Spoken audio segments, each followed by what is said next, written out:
À événement exceptionnel, mobilisation exceptionnelle. Pour la circonstance, les moyens humains, financiers et matériels ont été déployés pour la réussite de l'événement. Tout se déroule normalement selon les plans et discuté avec le directeur général. Depuis 2 semaines, on fait des allers-retours sur Matam, Dakar pour parfaire les choses et bien préparer l'événement.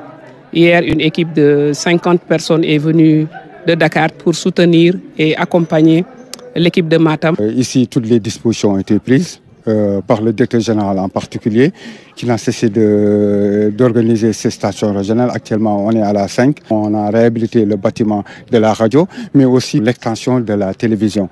Donc, comme vous le voyez ici, c'est un décor complètement métamorphosé. C'est véritablement une oasis en plein cœur du Matam que nous avons vu actuellement.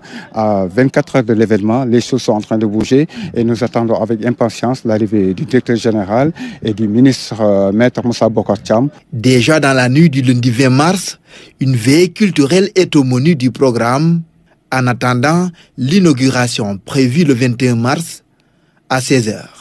Parce que ce soir même, on a une veille culturelle avec les artistes de la région.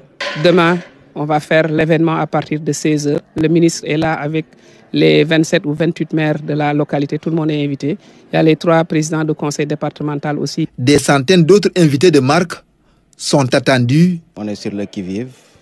On se réunit au moins 3 fois dans la journée pour faire le point. Je pense que presque tout est au point puisque c'est un événement grandiose. On voit que c'est un événement grandiose. Toute la population de Matam sera là. C'est une grande dimension pour montrer vraiment les réalisations du chef de l'État, des réalisations du gouvernement. Il y a eu 2 phases. Une phase pour réhabiliter et faire une extension du côté de la radio. Et la deuxième phase pour réhabiliter et faire une extension du côté de la télé. Vraiment, avec des espaces aménagés, l'espace vert. Et le DG a beaucoup insisté sur cet espace vert et l'entretien de cet espace. On a demandé d'ajouter encore des plantes pour pouvoir bien faire de cet espace un espace convivial pour les agents qui travaillent à Matam, pour être dans des meilleures conditions. En plus de ces personnalités, s'ajoutent les populations du Fouta qui font de cet événement leur propre affaire. Le travail de la RTS dans la région est grandement apprécié et pour ça, personne ne souhaite rater cette fête.